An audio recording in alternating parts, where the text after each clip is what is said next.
오늘은 2019년 맥추 감사 주일입니다. 하나님께서 출애굽기 23장에서 너는 무교병의 절기를 지키라. 내가 명령한 대로 아비볼의 정한 때에 이래 동안 무교병을 먹을지니 이는 그달에 내가 애굽에서 나왔습니다. 빈손으로 내 앞에 나오지 말지니라.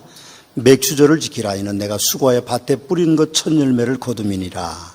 수장절을 지키라. 이는 내가 수고하여 이룬 것의 연말에 밭에부터 거두어 저장함이라. 내 모든 남자는 매년 3번씩 주 여호와께 보일지니라. 그렇게 말씀하시므로 유대인들에게 유월절과 맥주절과 그리고 초막절 3대 절기를 지키도록 명령하셨습니다. 하나님의 놀라우신 섭리로 유대인들이 유월절의 은총을 입었습니다. 430년 동안 애굽에서 종로로 타다가 하나님의 은혜로 애굽을 탈출해서 40년 동안 그들은 광야에서 살았습니다. 광야는 그렇게 호락호락한 곳이 아니었습니다. 그래도 종이었지만 430년 동안 살았던 그 고센 땅은 나일강 옆에 있어서 비옥한 땅이었죠.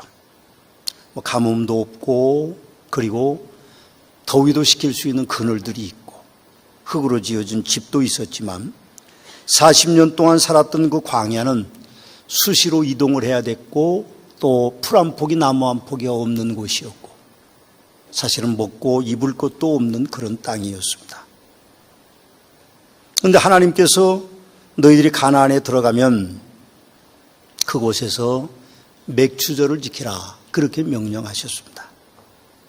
사실은 그들이 광야에서 살아봤지만 그리고 정탐꾼을 보내서 그들이 이스라엘 땅을 살펴보기는 했지만 광야에 별다름 없는 그 땅에서 씨를 뿌리고 열매를 거둔다는 것은 상상하기 어려운 것이었을 겁니다. 언제 끝날지 모르는 광야에 그 방랑하는 그 백성들에게 하나님은 열매가 맺히고 그리고 그것을 거두면 너희가 맥추절의 절기를 지키라고 명령했던 것입니다. 사실은 불가능한 일처럼 보였겠죠. 그런데 하나님께서는 광야 생활하고 있는 이스라엘 백성들에게 절기를 지키라고 말씀하셨습니다. 아마 믿음이 없으면 저는 그것이 가능치 않다고 생각했을 것입니다. 우리도 수십 년 보릿고개를 살아왔습니다. 지금은 아예 보릿고기라는 것이 없고 보리농사를 많이 짓지 않지만 제가 어렸을 때만 해도 봄이 시작되면 먹을 것이 없었습니다. 아침에 겨우 밥을 먹으면 점심은 감자 한두 개로 그냥 건너뛰고 저녁에는 감자 넣고 그리고 푸성기 갖다 깎아 놓고 썰어 넣는 죽을 먹어야만 되는 그런 삶을 살았습니다. 지혜롭지 못한 분들은 겨울이 길기 때문에 종자 씨앗까지 다 먹고 봄에는 심을 것이 없어서 어려움을 겪는 일들도 실제로 우리 한국 땅에는 있었습니다. 사람들이 배고픔에 배를 움켜잡고 참아야만 얻을 수 있는 것이 보리 고개를 넘는 보리 수확인 것입니다. 이스라엘 백성들에게 맥추절을 지키라고 하셨으나 믿음이 없으면 그건 불가능한 이야기죠. 제가 말씀을 드렸습니다만 광야는 농사 지을 수 없는 땅입니다. 가나안도 비슷했을 거라고 생각합니다. 그런데 하나님께서는 그 백성들에게 맥추절을 지키도록 그렇게 명령하셨고 그것을 그 백성들은 믿음으로 받아들였습니다. 오늘 본문이 히브리서 11장에도 믿음은 바라는 것들의 실상이요 보이지 않는 것들의 증거니 선진들이 이로써 증거를 얻었느니라. 믿음으로 모든 세계가 하나님 말씀으로 지어준 줄을 우리가 아나니 보이는 것은 나타난 것으로 말미암아 된 것이 아니니라. 그렇게 우리에게 말씀하고 있습니다. 여러분 우리도 2019년 맥추감사주의를 맞고 있지만 만일 이 맥추감사주의를 우리가 믿음으로 받아들이지 않는다고 하면 사실 우리는 지금 기쁨을 가질 수가 없습니다. 김장원 목사님의 작은 예화집에 아버지의 마음이라는 글이 실려 있었습니다. 제가 좀 그거를 읽어드리기를 원합니다. 그리스도인이 된 한 신사가 있었습니다. 어느 날 그는 하나님을 향한 자신의 사랑이 너무나 부족하다는 생각을 했습니다. 그래서 친구를 찾아가 자기의 고민을 털어놨습니다. 그러자 친구가 대답했습니다. 내게 가장 즐거운 시간은 우리 아기를 무릎 위에 앉히고 아기의 맑은 눈을 들여다보는 시간이라네. 내가 지쳐 있을 때 나에게 아기가 있다는 사실로 안식을 얻지. 그것은 내가 아이를 극진히 사랑하기 때문이야. 하지만 우리 아기는 날 조금밖에 사랑하지 않는다네. 내가 병들어 죽어간다 해도 그 아이는 날 위해 해줄 수 있는 게 아무것도 없네. 아니 어쩌면 내가 괴로워한다는 사실조차도 깨닫지 못할 거야. 하지만 나는 아이가 아무것도 해주지 못한다는 사실 때문에 억울해한 적이 없네. 세상을 다 준다 해도 바꿀 수 없는 나의 아기이기 때문이지. 하나님 앞에 자네는 아기일 뿐이네 하는 글을 남기고 있습니다. 그렇습니다. 옳습니다. 우리는 오직 믿음으로만 감사할 수 있을 뿐입니다. 우리의 환경과 사정과 처지를 생각한다고 하면 크게 우리는 감사하기 어려울 겁니다. 그래서 우리가 좀 믿음으로 하나님 앞에 이 시간에 좀 크게 감사를 외쳐보려고 합니다. 하늘을 좀 쳐다보시면서, 하나님 그 하늘에 계시지는 않아요. 그 오해하시지는 마시고요. 하늘을 쳐다보시면서 하나님 감사합니다 한번 하시죠. 하나님 감사합니다. 더 크게 한번 외치시겠습니다. 하나님 감사합니다. 우리 믿음으로 맥추감사주의를 지켜야 됩니다. 우리의 환경을 바라보고 우리의 처지를 생각하면 우리가 감사를 크게 올릴 수 없지만 믿음은 바라는 것들의 실상이고 보이지 않는 것들의 증거라고 말씀하셨기 때문에 우리가 믿음으로 하나님이 우리에게 주실 복을 기다리면서 남은 6개월이 남아 있으니까 우리가 하나님 앞에 크게 감사의 절기를 보내야 된다고 생각합니다. 그렇습니다. 믿음은 바라는 것들의 실상이고 보이지 않는 것들의 증거라고 1절에 말씀합니다. 이 말씀의 의미는 믿음은 보이지 않는 것들을 믿음으로 미리 경험하는 것이라는 말씀입니다. 그러나 분명한 것은 믿음은 보이지 않는 것들의 증거다. 확실한 어떤 나타남으로 이야기하고 있습니다. 성도는 믿음으로 살아갈 수밖에 없는 존재입니다. 광야에서 믿음을 가지지 않았다면 그 백성들은 광야의 삶을 이겨내지 못했을 것입니다. 가나안 땅에서 그들이 믿음을 갖지 않았다면 가나안 땅에서 그들이 맹주가 될 수는 없었을 것입니다. 히브리서 11장 6절에는 믿음이 없이는 하나님을 기쁘시게 못하나니 하나님께 나아가는 자는 반드시 그가 계신 것과 또한 그가 자기를 찾는 자에게 상 주시는 이심을 믿어야 한다고 우리에게 그렇게 말씀하고 계십니다. 우리는 믿음을 가져야 됩니다. 여러분, 워런 워스비 목사는 확신을 가지고 살아야 된다는 저서에서 본문을 설명하면서 이런 글을 남기고 있습니다. 이 부분에서는 정의하는 것이 아니라 믿음이 하는 역할과 그 과정을 설명한다.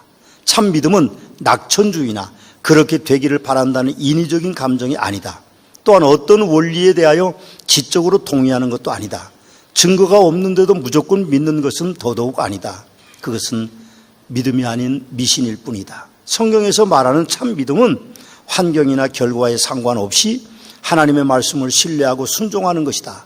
참 믿음을 갖고 행하는 과정은 매우 단순하다. 하나님은 말씀하시고 우리는 그분의 말씀을 듣는 것이라고 해석하고 있습니다.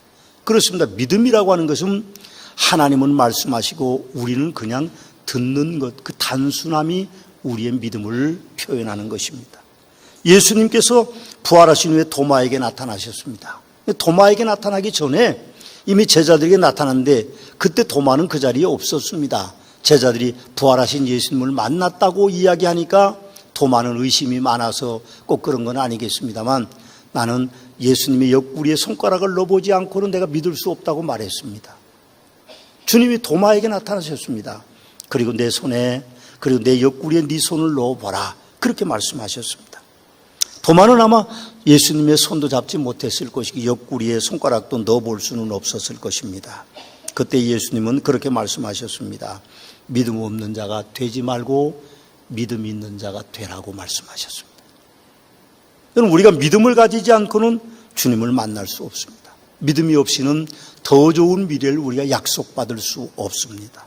예수님께서 귀신 들려 물과 불에 거꾸러지는 아들을 데려와서 그 아버지가 무엇을 하실 수 있거든 우리를 불쌍히 여기사 도와주시옵소서 간청했을 때 예수님은 그렇게 말씀하셨습니다. 할 수 있거든요. 무슨 말이냐? 믿는 자에게 능치 못할 일이 없다. 그렇게 하시면서 그 아이의 들린 귀신을 내어 쫓아 주셨습니다. 그 말은 그 아버지에게만 한 것이 아닙니다. 밤이 맞도록 기도했지만 그 아이에게 들린 귀신을 쫓아낼 수 없었던 제자들에게도 할 수 있거든요. 무슨 말이냐? 믿는 자에게 능치 못할 일이 없느니라고 말씀하고 계시는 것입니다. 그 말씀은 그 아버지와 그 제자들에게만 하신 것이 아니라 우리에게도 하신 말씀입니다. 믿는 자에게 능치 못할 일이 없다고 우리에게 말씀하고 계십니다. 여러분, 우리 믿음의 조상 아브라함도 창세기 15장 6절에 아브라함이 하나님을 믿으니 여호와께서 이를 그의 의로 여기시고 그렇게 말씀하고 계십니다. 저는 다음 주일부터 연속 16주 동안 아벨부터 사무엘까지 그렇게 믿음의 선진들에 대한 이제 그들의 믿음을 좀 살펴보기를 원합니다. 제가 그렇게 설교하려고 하는 이유는 우리 서문학교의 성도님들과 제가 믿음 없는 자가 되지 말고 믿음 있는 자가 돼서 바라는 것들을 얻어 사는 능력 있는 삶을 얻기 위한 저의 간절한 바람이 16주 동안 계속될 것입니다. 여러분, 우리의 믿음의 선조들은 믿음으로 승리했습니다. 믿음은 바라는 것들의 실상이고 보이지 않는 것들의 증거다. 그렇게 이미 말씀한 그런 진리들이 이로써 증거를 얻었다. 그것도 선진들이 이로써 증거를 얻었다고 말합니다. 아벨이, 에녹이, 노아가, 아브라함이 그렇게 얻었다는 겁니다. 여러분, 아브라함의 예를 들어보면 아브라함은 본초에게 아들을 낳을 수 없었습니다. 그의 나이가 99세가 되고 그의 아내가 98세가 되어서 경수가 끊어졌는데도 하나님께서 아브라함에게 말씀하셨습니다. 네 이름을 바꿔라. 아브람, 아버지라고 하지 말고 아브라함, 만국의 아버지라고 이름을 바꿔라. 내가 너에게 후손을 줄 것이라고 말했을 때에 그의 아내 사례는 웃었습니다. 내가 경수가 끊어진 지가 오랜데 내 남편도 그런 능력이 없는데 그렇게 웃었지만 그런 아브라함은 믿었습니다. 하나님께서 자신들에게 주실 그 축복을 그는 믿고 있었던 것이죠. 그때 아브라함에게 그 천사는 그렇게 말합니다. 여호와께서 능치 못할 일이 있겠느냐? 기한이 이를 때에 내가 내게로 돌아오리니 사라에게 아들이 있으리라. 여러분, 1년 후에 아브라함과 사라는 아들을 얻었습니다. 그가 유명한 이삭이라는 젊은이고 그도 믿음의 선조가 되었던 것을 봅니다. 그러나 반대로 아담과 이브는 하나님을 믿지 않았습니다. 선악과를 따먹고 그리고 그들이 하나님처럼 되기 원하는 마음이 있었기 때문에 하나님을 불신하는 마음으로 그런 선악과를 따먹게 돼서 결국 그들의 믿음은 없는 것이 되어버리는 역사가 일어나고 있음을 우리는 봅니다. 여러분, 우리는 믿어야 됩니다. 어떤 일이 있어도 믿음으로 사는 것이지 상황과 환경을 가지고 우리가 살아가는 건 아니라고 하는 사실이죠. 오늘 3절 말씀에 보면 믿음으로 모든 세계 하나님의 말씀으로 지어준 줄을 우리가 아나니 보이는 것은 나타난 것으로 말미암아 된 것이 아니라 그렇게 말씀하고 계십니다. 저는 이 말씀 속에서 우리에게 우리가 아나니 그렇게 하는 말씀이 참 마음에 탁 들어옵니다. 우리에게 아나니 그 말을 우리에게 말하면 너도 안다 그 말입니다. 믿음으로 지어준 줄을 우리가 아는 것처럼 이제 하나님께서 우리에게 믿음으로 이룰 일들이 있다는 것이죠. 은혜롭게도 하나님께서는 우리에게 우리가 아나니라고 말씀하셨습니다. 우리가 믿음이 없으면 하나님께 나아갈 수 없습니다. 하나님께 나아갈 수 없죠. 우리가 믿음이 없으면 주일 성수할 수 없습니다. 어떻게 우리가 주일을 성수하면서 남과 같이 살 수 있고 더 잘 살 수 있겠습니까? 여름이 시작돼서 어제 뉴스를 보니까 뭐 해수욕장, 뭐 수영장 완전히 물반 사람 반이더라고요. 오늘도 아마 굉장히 뜨거우니까 해수욕장, 수영장 꽉 찼을 거예요. 오늘 얼굴 안 보이는 분들은 다 해수욕장, 수영장을 가는 걸로 저는 그렇게 생각하겠습니다. 생각해 보면 우리가 주일을 성수하는 것도 믿음이 없으면 안 되는 거죠. 어떻게 뒤떨어질 수 있습니까, 우리가? 그럼 믿음으로 우리는 주일을 성수하는 것입니다. 우리가 믿음이 없으면 11조도 드릴 수 없습니다. 어떻게 10분의 1을 드리고 삽니까? 믿음이 있어야 11조를 드릴 수 있습니다. 우리가 믿음이 없으면 교회에 헌신할 수 없습니다. 여러분, 어떻게 우리가 바쁘고 힘든데 교회 일에 헌신합니까? 우리가 믿음이 없으면 봉헌물을 드릴 수가 없습니다. 우리가 쓸 일이 얼마나 많은데요. 말라기 선지자는 믿음이 없는 이스라엘 백성들을 향하여 사람이 어찌 하나님의 것을 도둑질하겠느냐. 그러나 너희는 나의 것을 도둑질하고도 말하기를 우리가 어떻게 주의 것을 도둑질하였나이까 하는도다. 이는 곧 11조와 봉헌물이라 곧 너희 온 나라가 나의 것을 도둑질하였으므로 너희가 저주를 받았느니라. 만군의 여호와가 이르노라. 너희의 온전한 11조를 창고에 들여 나의 집에 양식이 있게 하고 그것으로 나를 시험하여 내가 하늘 문을 열고 너희에게 복을 쌓을 것이 없도록 붙지 아니하나 보라고 우리에게 믿음을 요구하고 계시는 것을 봅니다. 예수님께서도 너희는 자기를 위하여 보물을 땅에 쌓아두지 말고 땅에서 좀 먹고 녹수로 망가지고 도둑들이 들어와서 훔쳐가는데 그러므로 너희는 너희를 위하여 보물을 하늘에 쌓아두라. 거기는 좀도 동록도 그리고 도둑도 없다고 말씀하셨습니다. 그러면서 주님은 너의 보물이 있는 곳에 너의 마음도 있을 것이라 그렇게 우리에게 말씀하셨습니다. 우리가 믿음이 없으면 하나님을 사랑하는 것도, 우리가 믿음이 없으면 교회에 헌신하는 것들도 사실은 할 수 없는 일들입니다. 교회는 예수님께서 십자가에 피로 값주고 사신 주님의 몸입니다. 그러므로 교회를 위해 헌신하는 것은 주님을 섬기는 것입니다. 그러나 믿음이 없는 사람에게는 교회를 위한 헌신이 희생으로, 무거운 짐으로 다가올 수 있다는 것이죠. 목사인 저도 믿음이 약해지면 목회가 어렵다고 생각이 불쑥 들어옵니다. 그래서 이거 너무 힘들다, 너무 괴롭다 그렇습니다. 자주는 아니지만 저도 그렇게 믿음이 떨어질 때는 목회가 참 힘들고 설교 준비하는 것이 그냥 천근만근일 때가 있습니다. 그래서 새벽까지 설교하고도 잘 안 돼서 갈등을 겪을 때도 있고 참 안타까움을 갖는 그런 때가 굉장히 많습니다. 새벽 4시까지 설교 준비할 때도 있고 그것도 잘 안 돼서 밤잠을 못 자 괴로움을 겪을 때도 있습니다. 그럼 믿음은 참 우리에게 소중한 것 같습니다. 우리가 믿음을 잃어버리면 저와 같은 꼴이 날 수도 있다는 것이죠. 여러분, 믿음이 약해져서는 안 됩니다. 믿음으로 하나님께서 주신다고 하는 것을 우리는 믿고 나가야 됩니다. 믿음이 없으면 망상입니다. 우리 귀에 하나님도 말씀하시고 우리 귀에 사단도 얘기해요. 그럼 우리가 뭘 받을 거냐 걸러야 되는데 믿음으로 보지 않으면 사실은 그건 사단이 주는 망상인 거죠. 작은 교회 목사가 굶주리다 못해서 헛것을 보는 것과 같은 그런 망상에 걸리는 것이 됐죠. 성도님들께서 저를 믿어주셨어요. 저는 그게 가장 큰 기적이라고 생각합니다. 아무것도 없고 아무것도 내놓을 것도 없는 성도들을 데리고 그렇게 거창한 일을 하니 내가 교인이라도 아마 도망갔을 것 같아요. 교회가 뭐 한두 개입니까? 가버리면 끝나는데 가지 않고 그렇게 따라오신 성도님들이 참 감사해요. 가수원에서 이쪽으로 올 때 우리 교회가 약 100명 정도 모였는데 올 때 2가정밖에 안 떨어졌습니다. 한 가정은 어쩔 수 없는 상황이었고 한 가정은 연세가 많으신 분들이기 때문에 그랬는데 모든 성도들이 따라오셨어요. 그런데 어떤 집사님이 그렇게 소문을 냈다고 그래요. 우리 목사님이 그동안에 해온 일을 한 번도 실패한 일이 없다. 한 번도 실패한 일이 없으니까 우리가 믿자. 그래서 따라오셨대요. 근데 제가 그분의 얼굴을 보면 지금도 감사한 마음을 가지고 있지만 그분 마음이 왜 반신반의 안 왔겠어요. 제가 회의하면서 그랬습니다. 만약에 감당 못하면 내가 시골 교회로 가든 선교사로 갈 테니까 걱정하지 마십시오. 그러면 다른 교회가, 좀 작은 교회가 와서 합치면 빚 갚고 편하게 살 수 있을 겁니다. 제가 그런 이야기를 한 적도 있습니다. 36년 목회가 많은 일들이 있었고 지금도 많은 일들이 있습니다.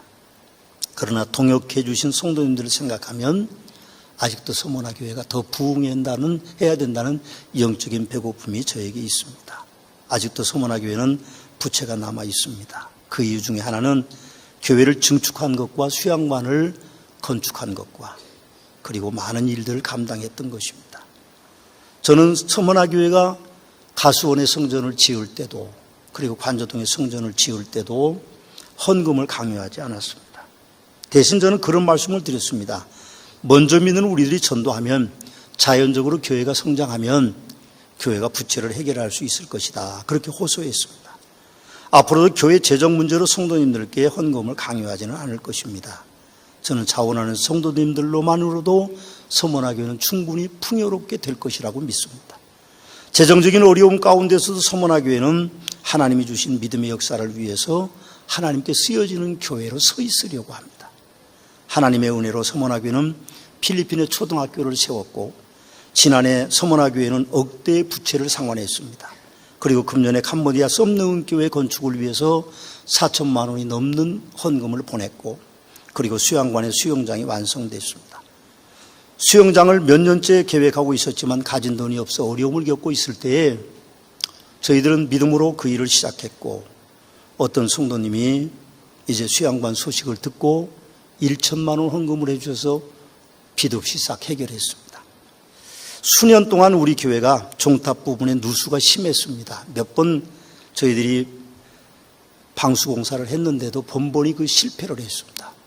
지난해 저희들이 종탑 부분을 조립식으로 완전히 뒤집어 씌우고, 그래도 금년에 샜기 때문에 이제 목회협력위를 열었습니다. 그냥 부분적으로 세는 게 아니고 종탑 1, 2, 3층이 다 누수가 돼서 페인트가 다 밑에가 떨어져 나갑니다. 아마 여러분들은 드나드시면서도 그런 걸 잘 몰랐을 거예요. 제발 좀 보십시오. 왜 저기는 저렇게 떨어지는지, 왜 저렇게 불쑥불쑥 나오는지, 그걸 보시면 좀 좋을 텐데, 어떻게 여러분들이 그런 것까지 다 보시라고 제가 부탁을 하겠습니까? 수년 동안 저희들이 고생해도 안 돼서, 그리고 교육관이 오후가 되면 완전히 불볕입니다. 이 우리 교회 건물이 좀 값싸게 지어진 건물이기 때문에 1차 공사가 지붕에 10cm가 안 되는 판넬이 올려져 있어요. 햇빛을 받으면 이게 완전히 온실이 됩니다. 찜통이 돼요. 그래서 아이들이 아무리 에어컨을 틀어도 소용이 없습니다. 그래서 그쪽 부분 지붕 공사하고 누수되는 부분만 막자. 그래서 업자한테 물어보니까 3천만 원이면 된다고 그래서 목협을 열어서 우리 임시로 3천만 원짜리 공사만 합시다. 제가 그렇게 말씀을 드렸어요. 그랬더니 믿음 좋은 우리 장로님들, 권사님들이 에이 목사님 할 거면 다 하지 뭘 부분적으로 고칩니까? 또 고쳐야 되는데. 그래서 전체 다 지붕 420평 지붕을 저희들이 지금 판넬을 10T짜리 그리고 징크제로 다 올려서 공사하는 일을 시작하고 있습니다. 서머나교회 목사인 저의 바람은 제가 헌금을 강조하지 않아도 충분히 감당하는 서머나교회가 되기를 믿음을 가지고 있습니다. 저에게는 서머나교회 목사로서 하나님께서 주신 내가 내 환난과 궁핍을 알거니와 실상은 내가 부유한 자니라 하는 부유한 자니라고 하는 믿음을 저는 가지고 있습니다. 하나님의 교회는 부족함이 없어야 됩니다. 만일 서머나교회가 일꾼이 없거나 재정적인 부족함이 있다고 하면 저와 여러분들의 믿음이 부족한 것입니다. 저는 믿음을 더하겠습니다. 특별히 저의 믿음 위에 하나님이 복을 주셔서 서머나교회가 더 위대한 일들을 이루는 주님 앞에 말세지 말에 칭찬받는 교회가 되는 하나님의 놀라우신 축복이 하나님께로부터 임하게 되는 그런 복이 임하게 되시기를 주님의 이름으로 축원합니다. 여러분, 교회가 부하게 되고 교회가 위대해지면 성도들도 부하게 되고 성도들도 위대해지게 됩니다. 여러분의 후손들에게 하나님의 놀라운 축복이 더하게 되는 축복이 하나님께로부터 임하게 되시기를 주님의 이름으로 축원합니다.